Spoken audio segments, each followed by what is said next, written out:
Niners also play the Texans on Thursday, with San Francisco favored by 3.5. There's a total for this kickoff at 41.5 hook. So, Tyler, what's the play here?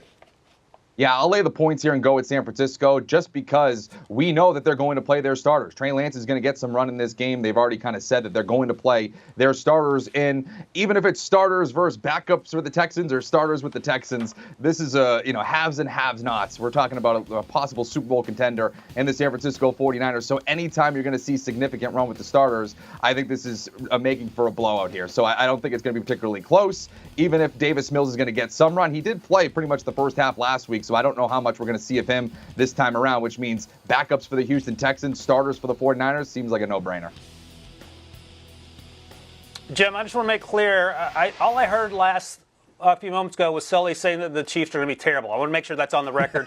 4-win team predicted by Sully. So just so we're clear on that, so when it comes full circle, we can point to him and say, see, you were wrong.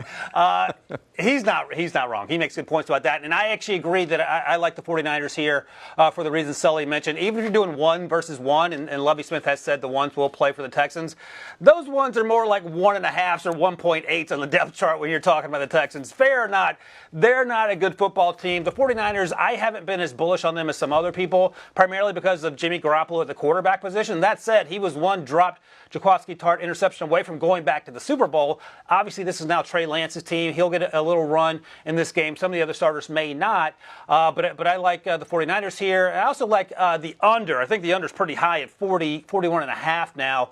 That's a lot of points for week 2. Not so much for week 1 of the preseason, so I want to see where it sort of balances out. The Texans have struggled a little bit offensively with Davis Mills. They have to sort that out. So I'll take the under, and I'll take the 49ers as well. Yeah, Ryan doubling down on both Thursday preseason games. Trey Lance gets the keys to this San Francisco franchise, which as of now still has Jimmy Garoppolo as a member of the team. The Niners win total set by Vegas at 10. Seems like there's confidence there in Lance, who hasn't done it as of yet as QB1. Ryan, are you bullish or bearish on that win total of 10 for San Francisco? I'm going to pull a Sully here and go, that sounds like a lot of wins for a 49ers team where the quarterback hasn't played a lot of football. He had 2 starts last year, and he looked like you might expect him to look as someone who played FCS football, didn't play the year before because of COVID, and was sort of rusty, and things looked fast at times. He has, by all accounts, been much better throughout the process in the preseason leading up to this season, and I expect he'll be a really good player. I just wonder how quickly will it take all that to assimilate. Luckily, he's in Kyle Shanahan's system. Kyle Shanahan, we can all agree, is really good at his job. The running game will be a key component, both with the running backs and, of course, Trey Lance. But again, that division's going to be tough. The Rams are in there. Arizona's in there. Seattle probably won't offer much in the way of resistance. But Shanahan's been there 5 years, and only twice have they gone over this number. And that gives me a little pause. So I'll go under. It feels like a lot of wins for a team with an unproven quarterback. Yeah, I'm a little bit more bullish than Ryan with the 49ers because the 49ers are telling us that they have upgraded at the quarterback position on a team that was just in the NFC Championship a year ago. So if Trey Lance is as advertised and Kyle Shanahan had an entire offseason to form an offense around Trey Lance, then this team is going to be that much better. I mean, they have the skill position guys in George Kittle and Deebo Samuel. They have a defense that could be top tier in the NFL. And then when you look at their schedule, it's pretty favorable. I mean, you're going to Chicago in week 1, then you're hosting Seattle. Those are 2 very easy games for Trey Lance to get his feet wet in the NFL. And then you look after that, after the week 9 bye, only 2 road games on the schedule. The rest of them are at home. Very favorable for them to stack up wins if they can get hot to really get us over this total. Meantime, the expectation is not quite as favorable for Houston as the Texans win total set at 4.5. It is year 2 for Davis Mills as starter under center. He threw for better than 2,600 yards last season, playing 13 games. He's projected to go over 3,500 yards through the air. But does his uptick in numbers help translate to Houston wins? Tyler, over or under that 4.5 win total?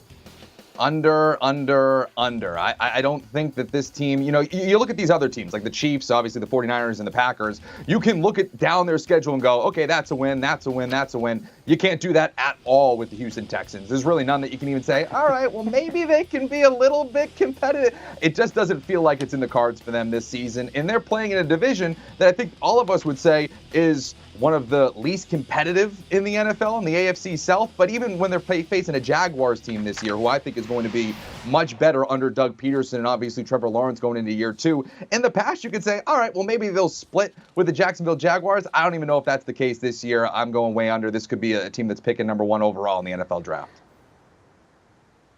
Like my knee-jerk, Sully, is to agree with you because this team on paper looks like it would have struggled to compete in high school football. That said, they won 4 games last year with a lame duck coach in David Culley, who had been hired last year. And some of the wins, I kept saying this time and time again, that team was playing hard for David Culley, even though they lacked talent. Davis Mills will be better this year, presumably. If he had come out in this draft, he would have been the first quarterback taken. They got Derek Stingley, who's having a really good preseason. Damian Pierce, the running back out of Florida, is also having a really good preseason. They have some pieces in place. They drafted Kenyon Green, the offensive lineman, who will finally get a chance to play this Thursday after sitting out with concussions. So there are glimpses of optimism. Don't get me wrong, this team ain't winning 10 games, but I think they can eke out 5 wins. Yeah. It's going to be close. Like, I don't feel great about taking the over, but I'll go over based on the way they played last year for a lame duck coach who was unfairly fired, and that'll parlay itself into at least, fingers crossed, 5 wins this season. Yeah, it does seem doable, right? It's a 17-game schedule. 5 wins, it seems like it's attainable. Our thanks to Ryan Wilson and Tyler Sullivan. Here's how they size up the seasons ahead for the 4 teams on the slate, as well as the pair of games. So let's first look at the games. The Packers and Chiefs on Thursday. Ryan going Green Bay, giving that point and going over that 36 number for the total. Tyler focused on picking the Packers there. As far as the 49ers and Texans, Ryan again going the over, slanting with San Francisco there, laying the 3.5, while Tyler is just on the Niners. Now, as far as their team totals, they're both in lockstep at the Packers going over that 11-win total. They're split, though, on the other 3 teams. Ryan going over that 10.5 for KC, while Tyler's going under. Ryan is under that total of 10 wins with Trey Lance under center for the 49ers. Well, Tyler is going over that figure. Over for Ryan and the Texans. He thinks they'll get at least 5 wins, while Tyler is going under 4 and under with the W column for the Houston Texans. Do you want a sports network that delivers everything that matters about the game? The highlights, the picks, the instant analysis, no yelling, no fake debates, no politics. Hit the subscribe button and never miss a moment.